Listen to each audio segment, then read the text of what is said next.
Hello, friends, and welcome to your Monday edition of the Kings of Anglia podcast, brought to you in association with our friends at Manscaped and Ginger Pickle. It's not a blue Monday. It's not a joyous Monday. It's somewhere in the middle because Ipswich Town drew 0-0 at the weekend, and normally we wouldn't be talking about that in excited, upbeat tones. But given they drew against a side that are absolutely bossing the Championship, won 8 league games in a row, and basically unstoppable on their way to the Premier League, I think we probably are going to get quite excited about it. So first of all, let me introduce my friends today. I'm, of course, Mark Heath, your excitable host on my third coffee of the morning, helping me be the man that I want to be. And the man that I'd really like to be, if I'm honest, is Hutch Hogan, Andy Warren. How are you? Right. Why? What reasons do you want to be me, please? Because I admire your demeanour. I wish I could be as calm and collected at all times as you are. I'm too hot-blooded, temperamental. Well, to my detriment. I've not had 3 coffees. Do I need more coffees? Do I need less? You don't drink coffee, do you? This is another thing. You're very abstemious. You don't drink alcohol. You don't drink coffee.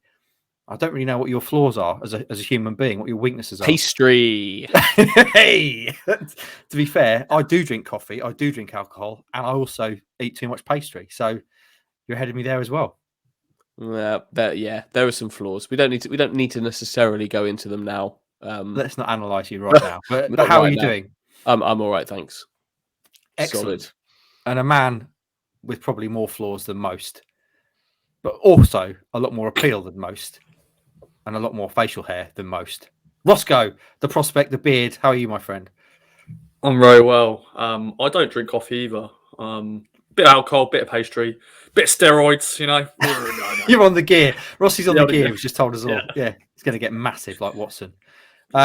You don't drink coffee either, Rossi. Is that because you don't like the taste of it?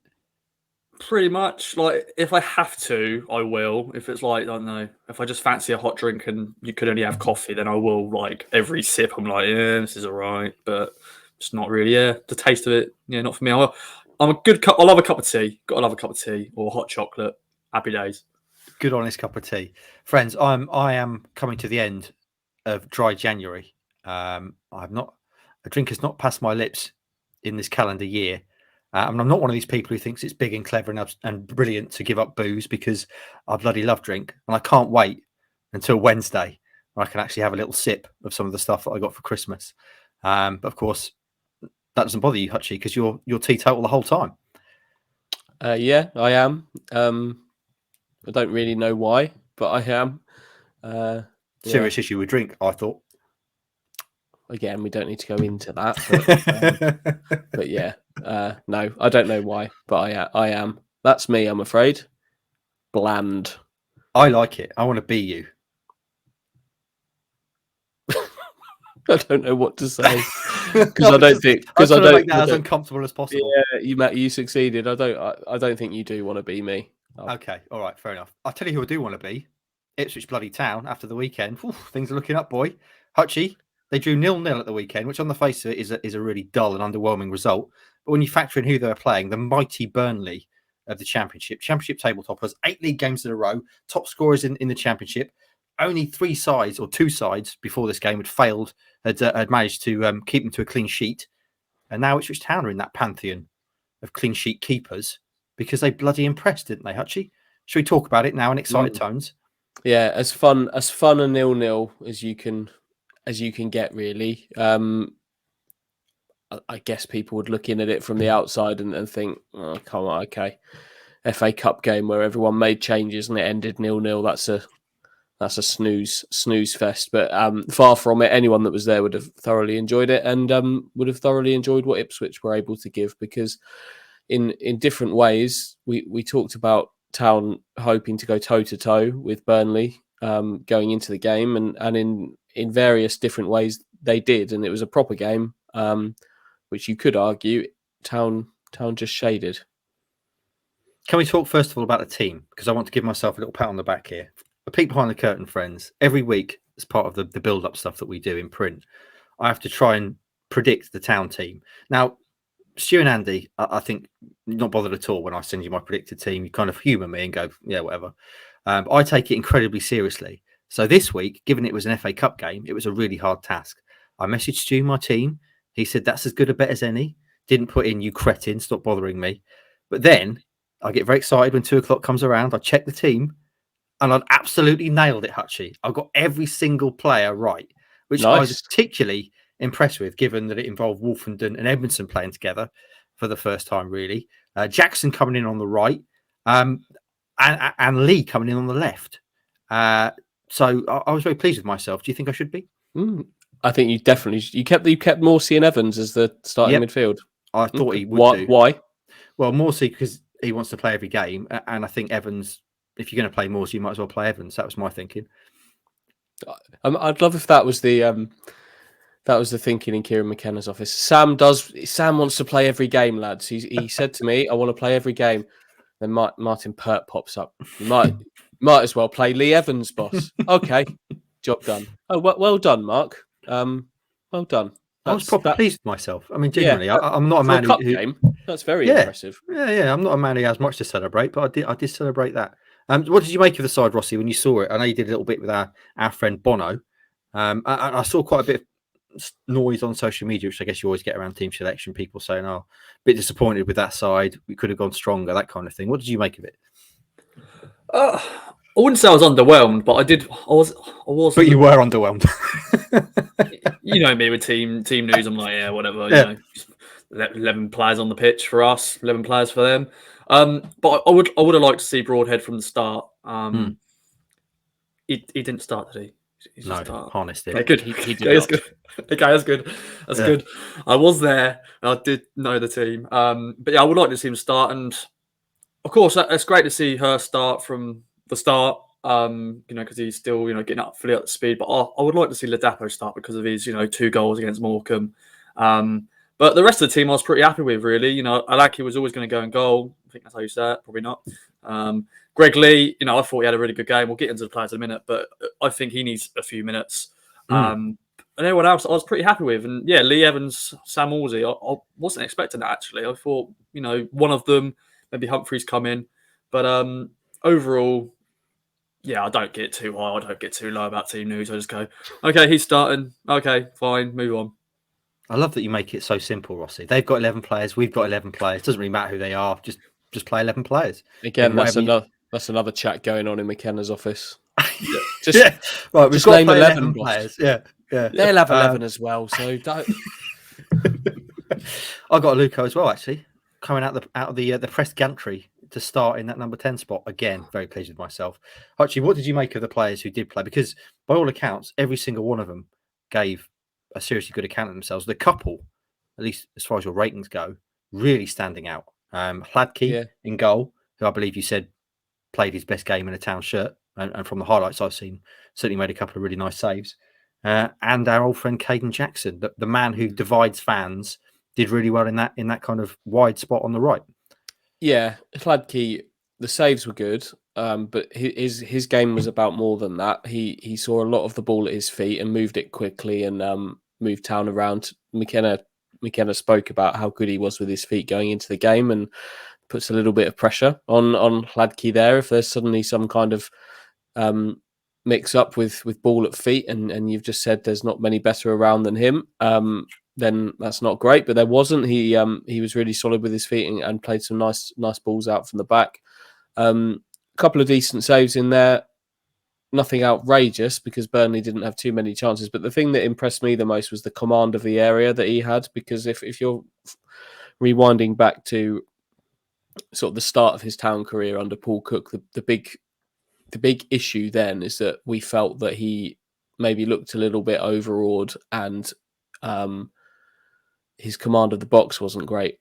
And that didn't put a lot of confidence in the defence. Looking back and how things have played out since, probably a very unfair situation to judge him in, given how shambolic that defence was at times at the start of that season. They conceded 2 goals a game pretty much every week. Even Christian Walton conceded 5 on his Ipswich debut. That's what that defence was. So maybe with the benefit of hindsight, a really difficult time for Hladky to start his Town career, but he was solid throughout in this one. And while I probably wouldn't reach the point where we're seriously arguing whether he plays at Cambridge instead of Walton, which I sense, Mark, might be a discussion point for down It's the a shame. line. It's a shame that you're already seriously arguing that, because I did want to seriously argue that next.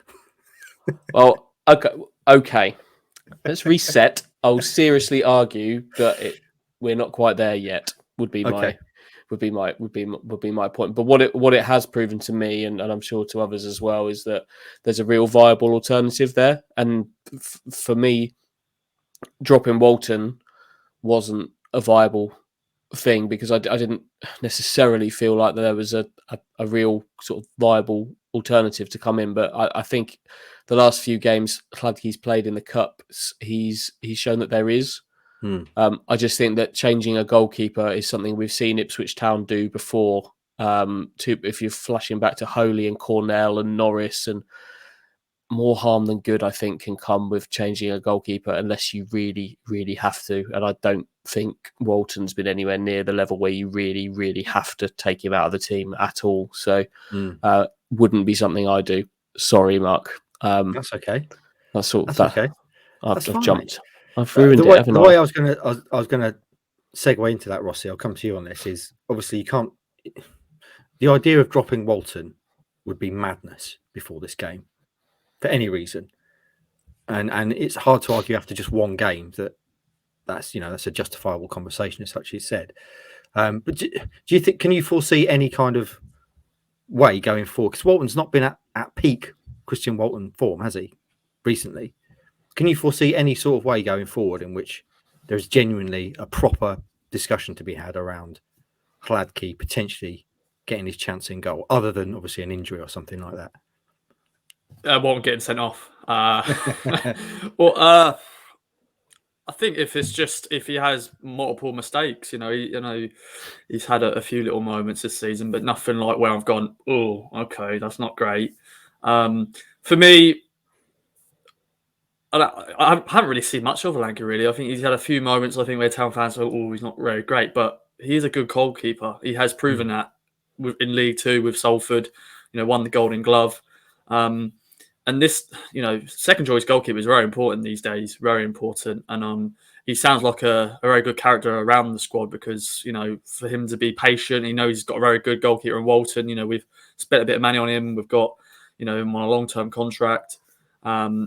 It's a bit easier for me to say Walton. I have to admit, every week it's easy to say. But yeah, it's a very interesting discussion, really, because I know there has been a lot of chat around, maybe not drop Walton, but just give Hladky a chance and see how he can do. And the Cambridge game, I think it will be too early for him. Yeah, he's had a great game on Saturday, but then after the Cambridge game, he's got the replay at Burnley. So plan for the Burnley game and then go from there. But for the time being, keep Walton as our league starter. Because even Walton played in the FA Cup. He played in the Buxton game. So, I don't know, maybe McKenna just feels when it's the right time to change his goalkeeper, he will do. But, yeah, back in the days under Lambert, Holy Norris is like, come on, Paul, just pick one. Because, yeah, I'm sure it wasn't healthy with their goalies. But I know they want to play, but sometimes, yeah. It just doesn't work, does it? Just no. You take one week, one the next. It doesn't help with the continuity. The thing where I would even start to think about a change in goal is where the defence doesn't look confident in their goalkeeper. And I don't think Town are anywhere near that, quite frankly. I think Walton, yes, he had a few sort of handling errors. There was the Charlton goal that he pushed back out into play where he maybe could have done better. But really, goalkeeping wise, he's been fine, hasn't he? He's been a fine goalkeeper. It's not for me, not yet. But there's a viable discussion to be had. Will you at least give me this, Hutchie, that it's good purely from a competition point of view? Because you look at the Town side, and all over the pitch, there's competition for places, isn't there? There's quality everywhere, and you could probably argue that goalkeeper was the one area where you look at and go, "There's no competition there." Walton is unquestionably number one and will be. So just from that kind of point of view, Hladky coming in and having a good game has to be good from a point of view of keeping Walton on his toes, doesn't it? 100%. I could imagine. I would hope Christian Walton's gone into training this morning, Monday morning, just with that little bit of extra, bit of extra juice. Not your kind of juice, Ross. Not the roids that you're on. That's not allowed in football. Naughty. But But you'd think that's what fuels these players, and I hope it does. Christian Walton's a really, really good goalkeeper. It's not something I would be considering at the moment. But you're right; you have to have the viable competition, and that this kind of the way this is shaken out, and hopefully, I imagine he will play the replay. And this is a nice little period where Hladky can improve his stock. And if Walton has issues in the next games coming up, then this is a kind of a sweet spot for Hladky to really have a go at that position. And then also Harry Clark coming in and doing the same for Janoi Dynasty. And I think every area on the pitch now you've got that. So well done, Václav Hladky. A really good performance. I really enjoyed watching him. That's a perfect segue as well into Hutchie. I want to talk about the players that are now kind of on the fringes that we saw in this game. Obviously, Janoi there you mentioned being one of the big ones. It looks like he may be pushed out to the fringes by the arrival of Harry Clark. But in terms of players coming in, Jackson, Janoi, those sort of players, how did you think they fared? I know Jackson was your joint man of the match with a 9 out of 10. What do you make of the whole performance? I thought Caden was brilliant. First and foremost, hard work, which you always get from Caden Jackson, but the whole team just works so hard in this game. Him at the top of that. But he's making that right-sided position his position now. He's improved a lot as a player, a lot of it under Kieran McKenna, and a lot of it probably because he's got a manager who's confident in him and trusts him. But he's more sensible. He knows how to use his speed so much better. He's a better crosser of the ball than he was 2 years ago. He put in some decent ones here. And you can't underestimate what he gave Ipswich defensively in this as well, just through sheer hard work and decent positioning to help out Dynasty. So really impressed with him. Lots of them, really. I think Dynasty had some early struggles. Chuyanov was causing him some issues early on, but he put that right. Zarui came on in the second half and they were fine with him. I think the defensive pair are worthy of a good discussion. Greg Lee, solid. They all played well. Good team performance. This one, characterised by hard work and sticking to a game plan. I do want to talk about Wolfenden and Edmondson because we mentioned that last week, so I think that's definitely worth a good conversation. But Roscoe, talk to me about Greg Lee, your boy, and my boy as well. Terry Hunt highlighted him in his column this morning, said he was really impressed with Greg Lee at the weekend, and were it not for Leif Davis, Lee would be surely starting every week. What did you make of Lee at the weekend? And I guess a tone of a lot of this chat is, when do we get to a point where you start to say, well, that is genuinely now a conversation? Should, so-and-so be starting in place of so-and-so? What do you make of Lee? Yeah, he had a fantastic game. His first sort of start for a while. Can't remember the last start. Was it New Year's Day, I think? It was New Year's Day against Lincoln, yeah. I think it was. Davis was ill. Yes. And Davis he's unbelievable, isn't he? So it's going to be hard for Greg Lee to get in there. But he's come in against a very good championship side. And he delivered a very good performance. He battled hard. He's got a good engine on him as well. He can go up and down that flank for the full 9 minutes, so I don't think he's knackered. And he's, we know he's a physical boy. A few, headers as well, and some good crosses as well. And I just like him as a player. I think he is that athlete we all want to be. Yeah. Just all around good performance for him coming in against a very good championship side. So yeah, fair play, Greg. Good game. Yeah. If I could be. Obviously, I want to be like you, Hutchie, from your demeanour. But if I could be athletically as gifted as Greg Lee, and I'm close. I mean, obviously, I'm close. But if I could be that extra notch up, that's what I'd want to be. That'd be the superhuman. You don't want to be as athletically gifted as me? What's that? Is that an area of me you're not so keen on? I'll take your calves and I'll take your beautiful eyelashes and your demeanour, and then I'll team it with Greg Lee's athleticism, and I'd be unstoppable as a human being. What an image! Absolutely, what an image! I'm thinking about it now. Shall we talk about Edmondson and Wolfenden? Because we talked last week, excuse me, Hutchie, about the pair going forward at the back. Clearly, it's been interchangeable, and we've seen Keogh and Burgess in there as well. and the consensus from both yourself and Stewie, who's off today, was that the future, for the good of the future, you want to see Edmonton and Wolverhampton together as soon as possible and as much as possible. And we got to see it in the next game. So what did you make of it?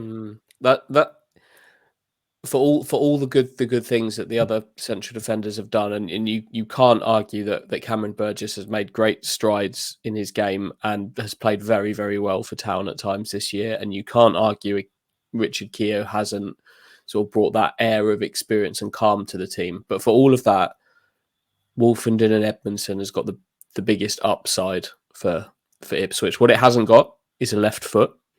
I mean, it has got 2 left feet, but not one that's dominant, which Burgess brings, and it brings that balance, which is important.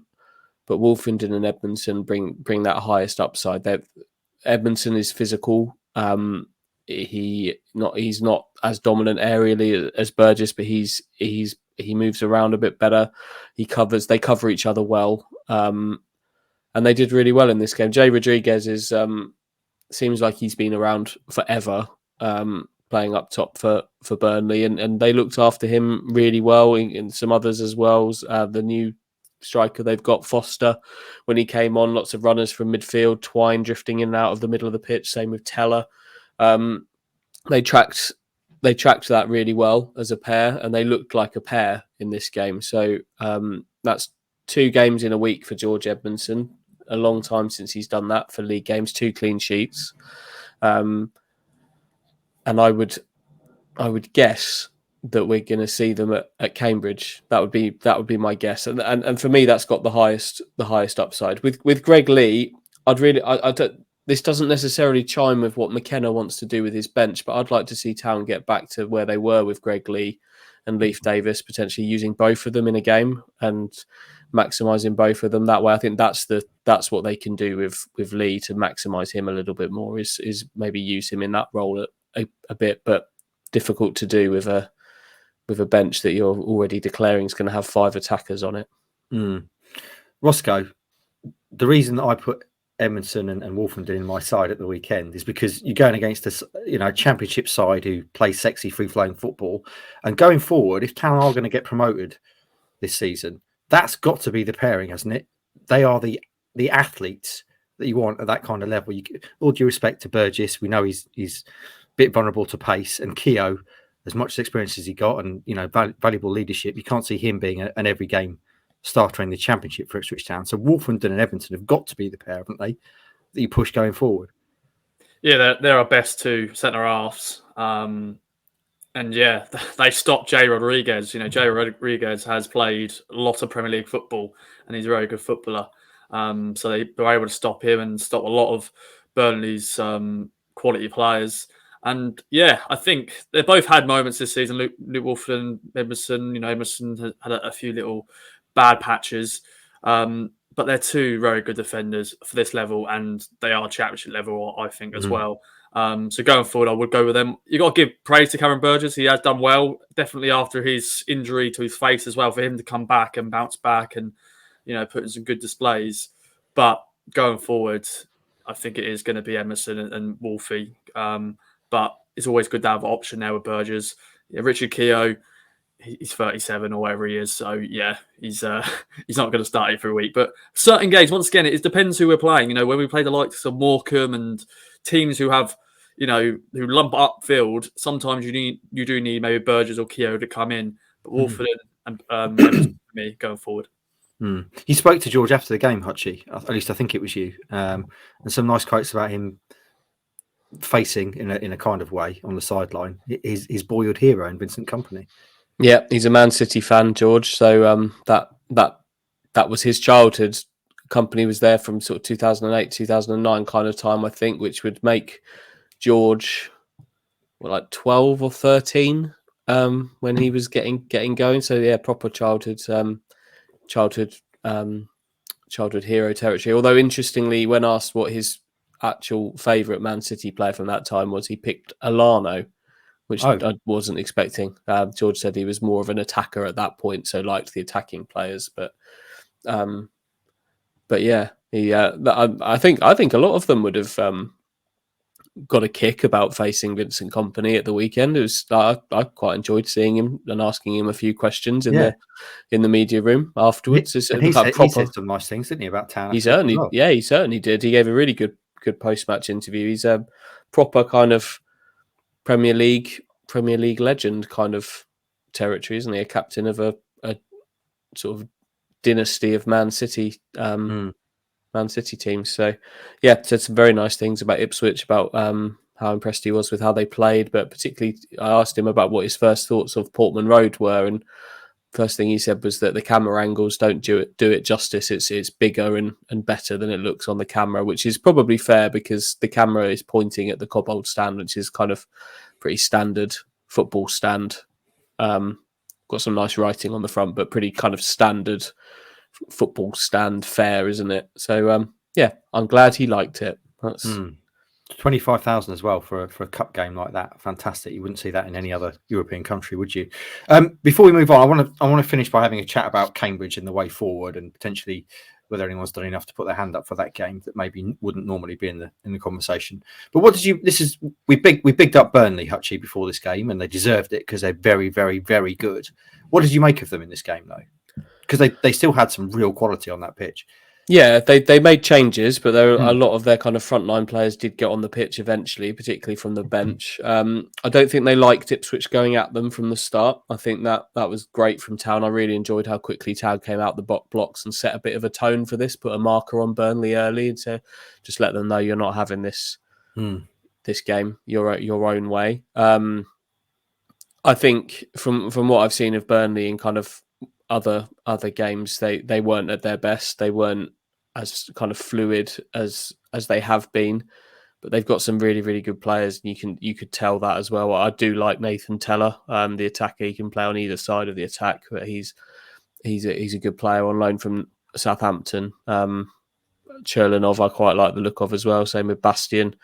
And then the players coming off the bench, I think Brownhill, Cullen both came on, who are kind of frontline players for them. Zarouri. So, yeah, they moved the ball really well, but I don't think they were as clean and crisp as they would be in the Championship. And a lot of that's down to Ipswich, the hard work, sort of remaining kind of solid in shape and sticking to what they wanted to do and putting an early marker on them. So it's not just this isn't an off day for Burnley. Town pushed them and put them in that situation. So that's why I think Vincent Kompany came away not too unhappy with the replay, all things considered. And we said we wanted Town to go toe-to-toe with them, and that's certainly what they did. Rossi, in terms of looking at Burnley before the game and a narrative around their players, Scott Twine was the one, particularly when I was looking at Burnley, was the one that I feared, given his history with Town and the fact he looked like he was going to make his first start. He duly did. What did you make of Burnley as a whole, and what did you make of Twine? Because he tends to do spectacular things against Ipswich Town. I can't really remember much that Scott Twine did. That's fair. A good thing. Do you remember him going down looking like he was having some kind of fit, kind of like shaking all over the floor, and then once he realised that he wasn't getting a free kick, just got up and kind of jogged on. Yeah. That was, he was interested. He didn't do an awful lot, did he? He kind of drifted around looking for the ball a bit, and didn't necessarily get it. Yeah, no, I can't actually remember that moment, but that's a standard footballer thing, you know. Oh, let's do something here. Let's see if I can get a free kick. No. But Burnley as a side, I need to stop doing this when we play different teams. I just stop repeating myself. I kept saying, "Oh, they're a very good Championship side, Burnley, very good Championship side." I think I already said it multiple times on this video, but I wasn't that impressed really. Of course, they've got good players, but as you said, we went toe to toe against top of the table. Burnley, and our players did step up, and it's just it was always going to be a good test. When we got this draw, people go, "Oh, it's Burnley," but it's a great test. But we do have to now go to Burnley on a Tuesday night. But well, here's the thing, because you said beforehand, and also I listened to a little bit of the various bits you did as previous stuff, and you said, "Please no replay, at Burnley." Whereas Hutchie said, "Yes, please bring the replay on." Now you've got to go to Burnley on a Tuesday night, Ross. Obviously, you haven't got to drive yourself there. You get taxied there, but you've still got to go. How are you feeling about it? Now, I get Hutch's point of view. I like football. I like to go to football matches, but not Burnley on a Tuesday night. To quote that from in between us, I like football, but not bloody Burnley. I love the way, by the way, when you're doing Meet the Oppo with the Burnley guy from the Athletic, and you kept going, it's just, no one really fancied this game. It's just Burnley. Don't want to go to Burnley on a Tuesday night, and you're going, oh, no offence. Yeah, polite young man. Yeah. I've been to Turf Moor before, so it's not like it's not another ground tick off. There could be a few Town fans who have not gone to Burnley before, but you can't complain too much because it's another football match. It's just annoying because it's on a Tuesday night. But if it was vice versa, if we got a draw at Burnley, I would have been well up for the replay at Portman Road because can't come down to Portman Road. But as it's vice versa, it's like, no. Once again, I think I remember saying this in Meet the Opera as well. If it was a Sean Dyche versus Mick McCarthy 0-0 draw, I'd be going, oh God, here we go. We've got to watch another game of football against these guys. It'll go to extra time penalties. The replay could go that way. But seeing a Vincent Kompany team versus a Kieran McKenna team, it was entertaining. So, yeah, from all that, bloody replay. Bloody replay, though, Hutchie. You're bang up for it. Of everything that in the sphere of what we do and what nonsense that we get paid for every day, you're very much a give me games sort of guy, aren't you? I think that's the thing you most enjoy. By a significant distance, yeah. I love football. I love going to football matches, and I love reporting on them. So it doesn't bother me. Obviously, going to Greater Manchester on a Tuesday night is not top of the list of things I'd like to do in my life, but it doesn't bother me in the slightest. I'm looking forward to it. It should be Turf Moor will feel a bit different, I think, to kind of previous visits with Ipswich. It's a different place. It's a bit more vibrant. I think they've got kind of given it a bit of the life that Portman Road has had since the takeover with like electronic screens and boards and stuff. It looks like quite a good place to watch football these days. I'm looking forward to it. What sort of chance do you give Town in the replay? Because clearly they were underdogs for this game at Portman Road, and they've done very well to hold Burnley and get the draw. What kind of percentage chance would you give them of winning the replay, Hutchie? Percentage chance, 20. Yeah, something like that. They'll be massive underdogs for this. Burnley, what I imagine might go with a similar side to the one they went for this one, with the bench full of difference makers at home. They'll be huge favourites to win this one, Burnley. It doesn't often happen. Like you'll see with Wrexham, I imagine. Like Wrexham got a replay against Sheffield United in the FA Cup. They now go to Bramall Lane. More often than not, the underdog at home have to do the job at home, don't they? That's where they have to do it. And Wrexham going to Bramall Lane is not going to be a game you're necessarily thinking they're going to win, but they might. There's a chance, maybe a 20% chance. But Ipswich will be there to take it if they have an opportunity. They'll be there to take it. But I'd make Burnley kind of firm favourites from this point. Wrexham, of course, should have won yesterday. They were on the verge of victory, and I watched the last few minutes purely because of my interest in Wrexham, piqued by the Disney Plus documentary. Ryan Reynolds was there. I think Robert McElhenney is a massive Philadelphia Eagles fan, so I'd imagine he was in Philadelphia yesterday for the NFC Championship game. Let's not talk about that, boys. I don't want to talk about it, all right? It's very, very sore, that subject. I don't want to talk about it. In terms of moving on, Hutchie, from the Burnley game, to the Cambridge game, just one final conversation. Have any of the players that were kind of on the fringes there we've talked about done enough, do you think, to when we've talked about McKenna sitting in his coach's room with Pert and everyone else, might give them pause to think, actually, do you know what? So-and-so did really well against Burnley. I might stick him in for Cambridge as well. I would say no. Okay. Because other than, I mean, maybe George Edmondson has maybe secured a place for that game, potentially. We'll find out. But if you're looking at the players that I don't think Caden Jackson did anything in that game that McKenna didn't already know. Like he spoke afterwards about how he's always trusted Caden, and football's a game of opinions, and that his opinion is that Caden's never let him down. He knows all of that.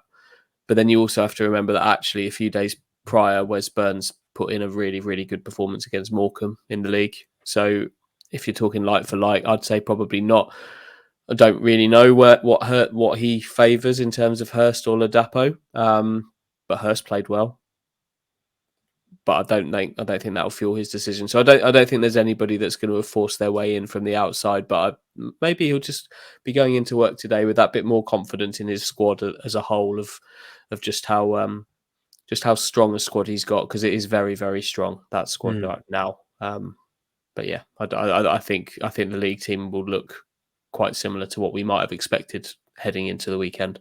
Okay. It is then the FA Cup fifth round draw tonight. Ipswich Town are in the hat for the first time in a long time. It's being held live. This is Monday morning. We're talking about this on the One Show, which is an incredibly middle class way of doing an FA Cup draw. And I'll be watching later on to find out. Who would you like to draw, though, Rossi? If Ipswich Town can spring the upset at Burnley, who would you like them to draw? Because looking at the sides left in the competition, yes, there's Spurs, there's Man United, there's Man City, but a lot of the kind of other big names aren't in it. So City, United, Spurs are probably the biggest names left.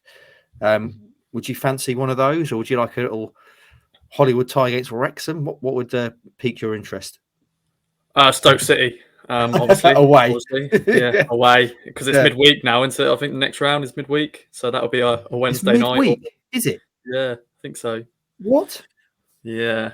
So, yeah. Nonsense. Stoke on a cold Wednesday night. That'd be nice. But no, seriously, no, don't want that. Yeah, like Spurs, obviously. Spurs go to the new stadium. That would be convenient as well, wouldn't it? Very convenient. The ones they could get, yeah.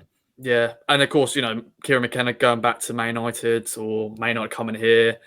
You want those big ones. But you know what? We could, if we get like a Stoke or something, we could possibly beat them, and then we're not, one more win away to Wembley, and all that sort of stuff. But we've got to get through this replay first of all. But it's just nice to be half in the hat for this draw, because normally we're out of this by, in League One, we haven't even got to January. We've actually got knocked down in the second round or the first round. So, yeah, it's just a nice little feeling. But the most annoying thing will be is if we get a big boy and then we lose in the replay. That's going to be the frustrating bit. But, yeah, looking forward to it, though. Is there anyone you've got your eye on particularly, Hutchie? I know that a lot of things have to happen before Town are actually in the fifth round. But if you look at the teams left and you start to dream wistfully, it's winnable. It's not, but you know what I mean. They might have a chance to go further than anyone expected if they can get through this one, and depending on the draw. Yeah, I mean, I think Man City coming out of the hat would be really interesting, because that would be massive for Vincent Kompany. I don't know if that would necessarily mean good things for Ipswich if there was the prospect of a game with Man City for Vincent Kompany. But of the ones that are left, I'd love the Kieran McKenna Man United narrative. I think that would be brilliant. At Old Trafford, please. Let him go there, and then the replay at Ipswich. But I'd love an away. I would actually really love an away game at one of the big London clubs. So Tottenham with 9,000 Ipswich fans, West Ham with 9,000 Ipswich fans, which they would fill.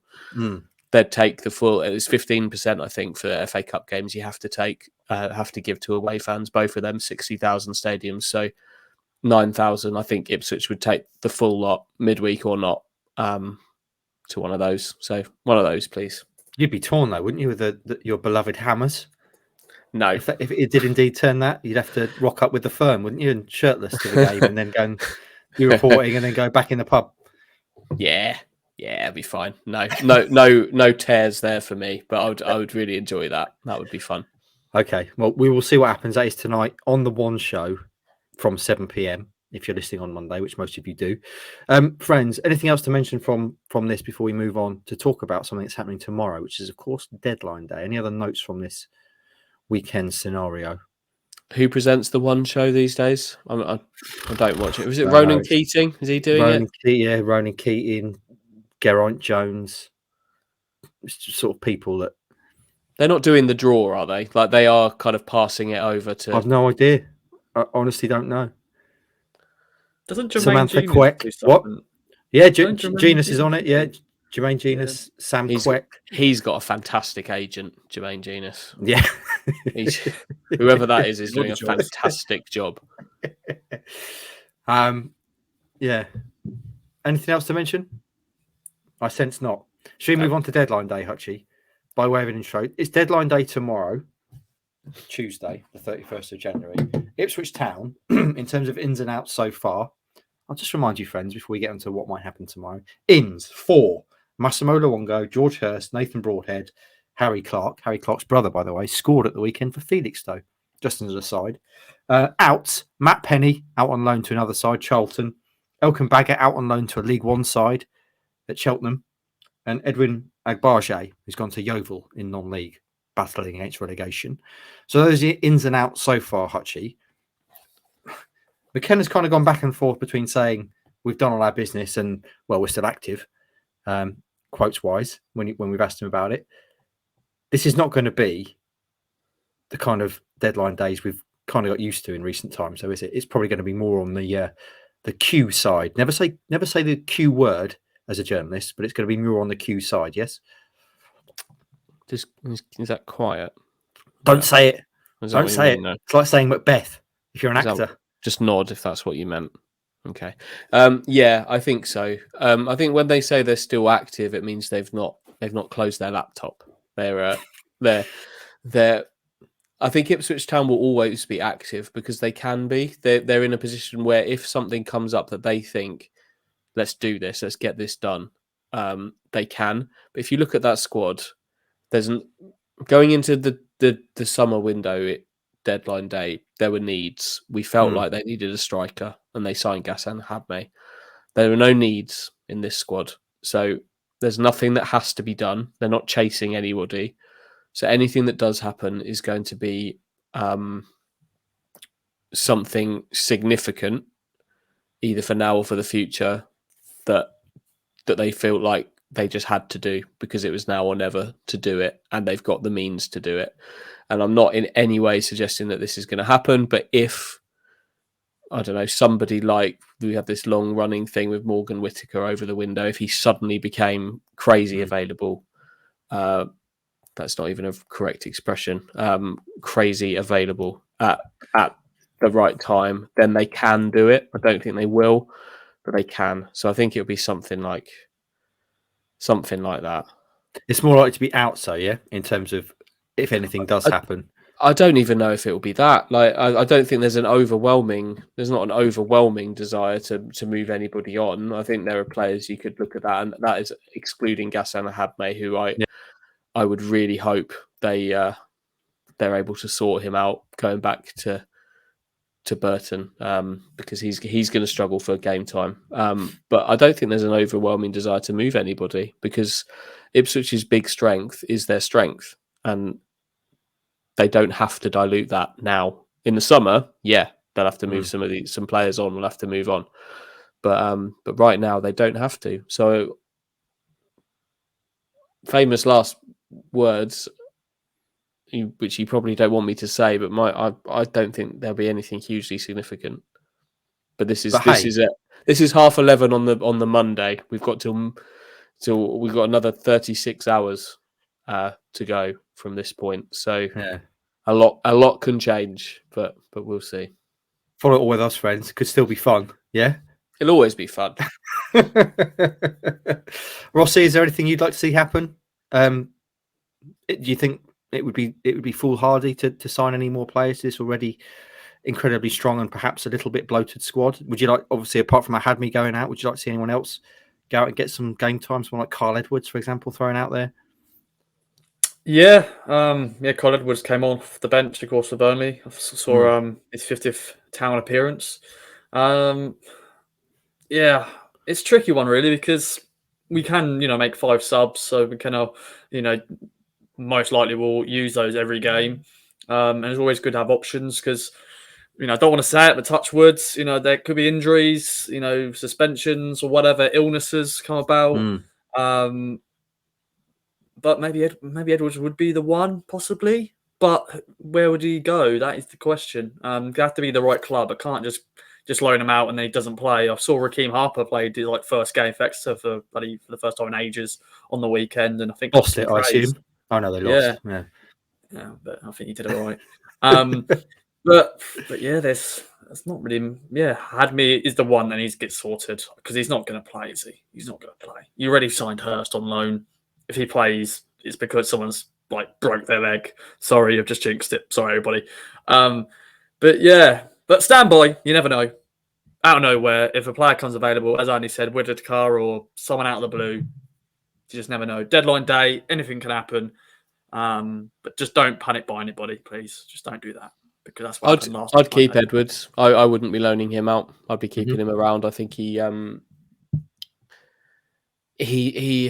doesn't do it consistently enough. You can argue he's not been given the chance to do it consistently enough. You can argue he hasn't taken the chances that he does get. Both of those, I think, are valid. But he offers something a little bit different. So I would keep him. I wouldn't be facilitating him going anywhere else.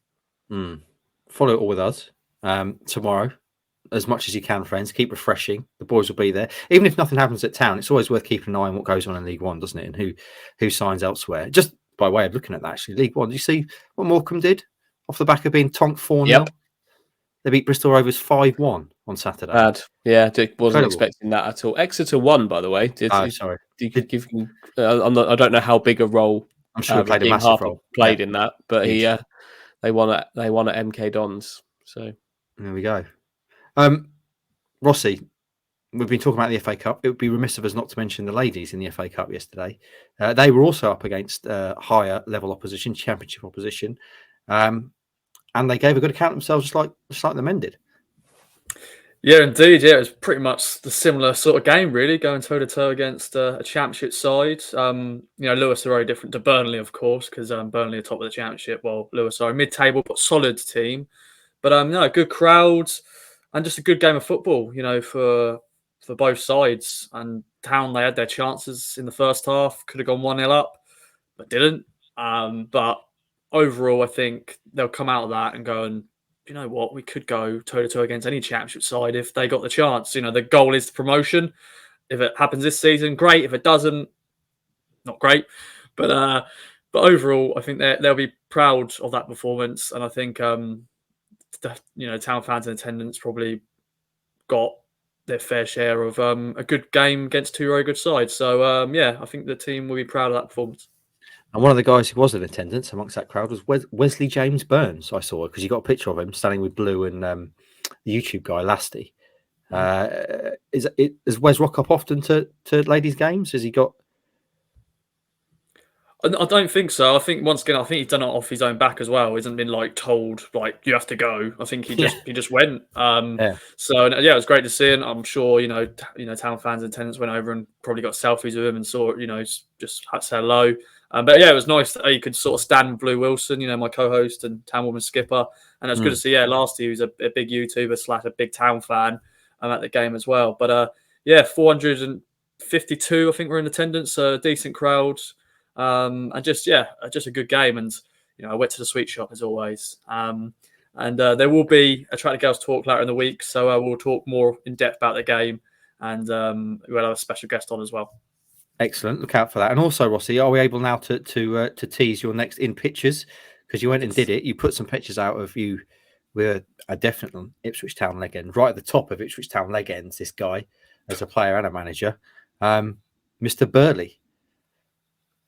Yeah, really good chat with George. Big shout out to Punch Studios in South Street for hosting us. They were able to sort of put us in one of their studios behind a drum set, which was pretty good. Really good chat with George. He was back at Portland Road. I think he's back at Portland Road pretty much every week, but he was actually, I think he did half-time interview at the club at the game on Saturday. But a really good chat with him about his playing career and his management career. A lot of great stories. Some great pictures as well. Some very old pictures, of course, looking back at some haircuts and dress sense. But his stories have been probably told before, but I hope this brings a different sort of unique, take on it, because we're talking about different things and some great pictures as well. So stay tuned. That'll be out in hopefully a few weeks' time. We haven't set a date yet. A few weeks' time? Bloody hell! Wow. I don't know. We haven't had the head. You don't want to commit. You don't want to commit to doing it, do you, Ross? That's the thing. You don't want to. You've recorded it. It's in edit. It's in post production. Post production. So when it's got all clear from the higher ups, yourself, then we'll put it out. Keep an eye out. I reckon all those you say. Sorry. It'll be worth the wait, won't it? Whenever it comes, however many months down the line, it'll be worth it. I reckon although you say obviously a lot of George's stories have probably been told before, he's never spoken to you, Ross, before, and I'd imagine the sort of things you asked him and got him talking about were probably unlike anything he's ever been faced with before. So I'm very much looking forward to that. Shall we finish, friends, by playing Guess the Shirt Behind Hutchie's Shoulder? Because it's pink, and I love pink football shirts. I'd wear pink a lot if I could. So for those not watching on video, it's mostly pink with black shoulders. What the hell is that? Is it like sort of camouflage almost? Yeah, camouflage, Pink, cow print, whatever you want to pink call camo with black elements. I think I know this. Is that Is it Cato, the Italian? manufacturer? Italian Yep. shirt, not the national team. What is the team called? Fiorentina, isn't it? No. Oh, they're low division, aren't they? They used to be like Serie A, but now they're like really dropped down. Is it Palermo? Yes, Palermo? it is. Oh, nice. I love it. Palermo from Sicily. Yes. And There you that's go. a genuine football kit they wear.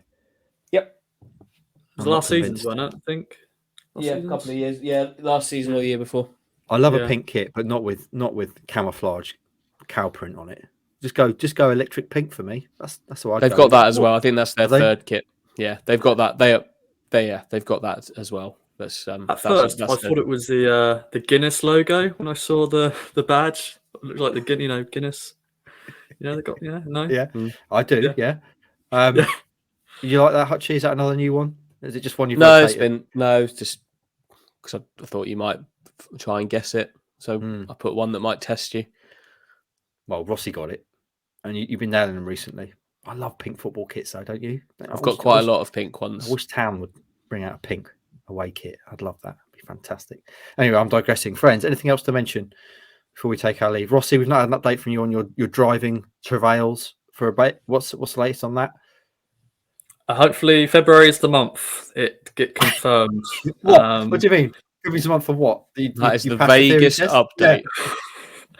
Well, hopefully, I'll be booking myself a theory test, and hopefully, we'll be doing maybe a.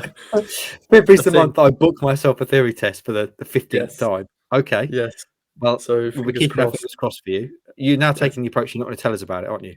We can't do a live outside the Look, test centre, which is a shame. yeah, that was great last time, but I don't know. If it didn't It has to help be- you, if it's not helped in the process, then I would don't do it again. If it helped, if it's a motivator, do it again.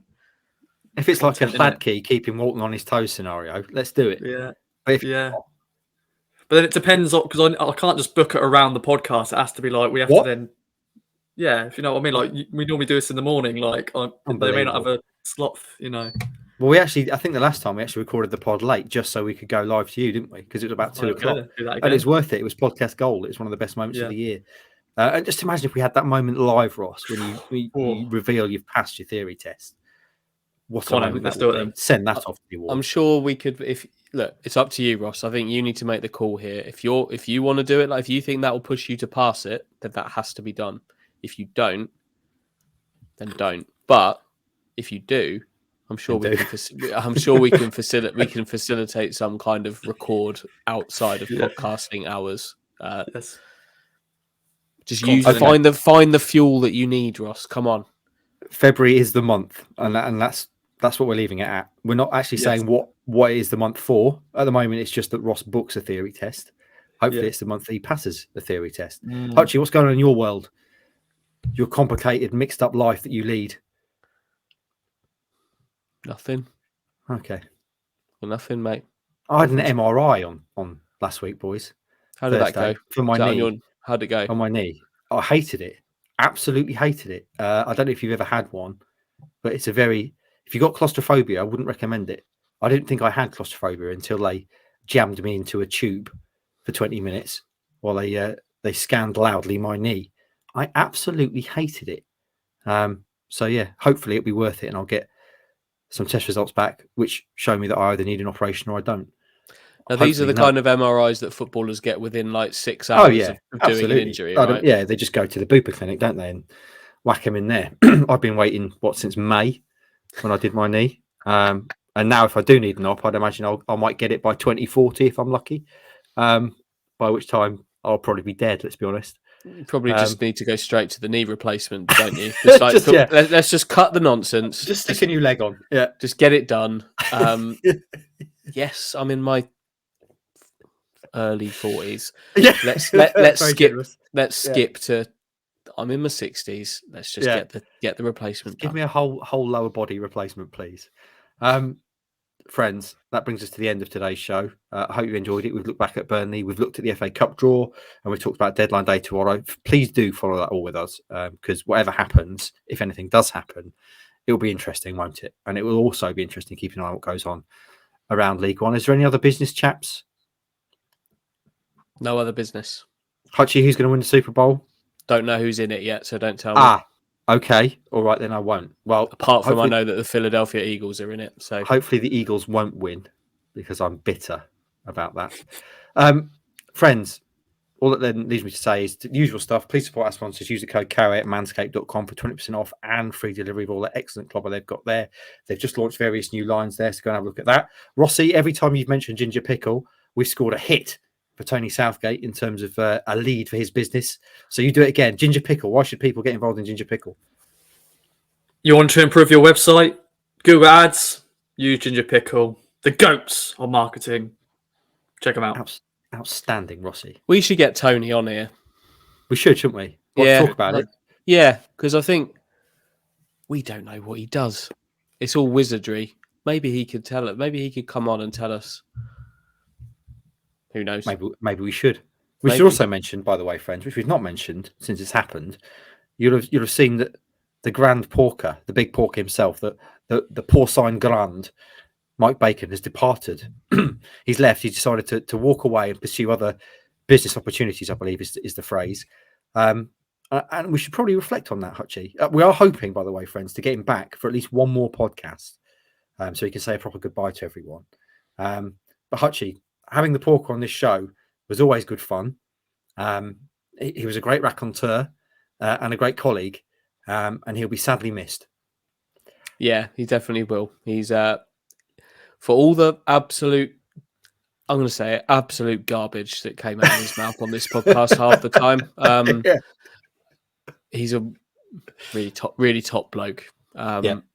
Thoroughly enjoyed his company for the 5 or 6 years that I've enjoyed working with him. You an awful lot longer, and you and Stu an awful lot longer than that. Mm-hmm. But yeah, top man who's going to be missed. Yeah. But he's going to smash the business world in Hollywood, though, isn't he? So I think he's flown straight to Hollywood. Actually, as you say, he's gone straight to Netflix to pitch his next novel. So Michael will spend his time now, I think, writing books, bigwigging with Hollywood types, and also living in Spain. From what I understand, he's already got a holiday home out there. So good for him. As I say, hopefully we'll be able to get him back for at least one more podcast if we can negotiate his now exorbitant appearance fee for one more appearance. Friends, I believe that brings us to the end of the show. If you haven't already, please leave us a 5-star review on iTunes, because it helps lift our visibility in the iTunes charts, and also hit subscribe on wherever you get your podcast from, so this goes straight into your feed. And also follow us on social media, YouTube especially, because we're trying to build that, Twitter, Instagram, and Facebook. The first part of the week is in the books. We'll be back later on this week to break everything else down as we build up to Cambridge, talk about deadline day and the FA Cup draw, of course. Have a good one, friends, and we'll see you then.